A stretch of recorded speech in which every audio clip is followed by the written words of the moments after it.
ലക്ഷങ്ങൾ അണിനിരന്ന പൊതുസമ്മേളനത്തോടെ ഡിവൈഎഫ്ഐ അഖിലേന്ത്യാ സമ്മേളനം സമാപിച്ചു.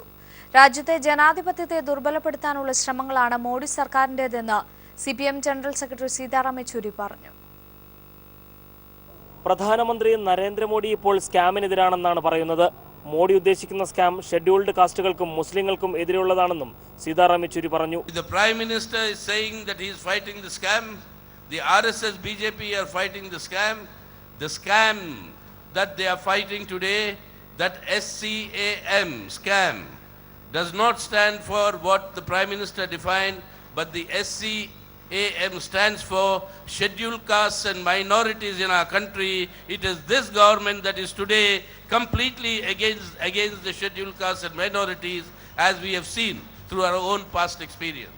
രാജ്യവികസനത്തിന് വേണ്ടിയുള്ള വിഭവങ്ങൾ അഴിമതിയിലൂടെ കൊള്ളയടിക്കാൻ കോർപ്പറേറ്റുകളെ കേന്ദ്ര സർക്കാർ സഹായിക്കുകയാണെന്നും യെച്ചൂരി പറഞ്ഞു.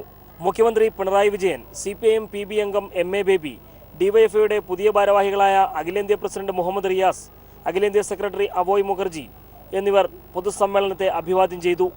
1 ലക്ഷത്തോളം യുവജനങ്ങളാണ് മറൈൻ ഡ്രൈവിലെ ഫിദൽ കാസ്ട്രോ നഗറിൽ സംഘടിച്ചത്.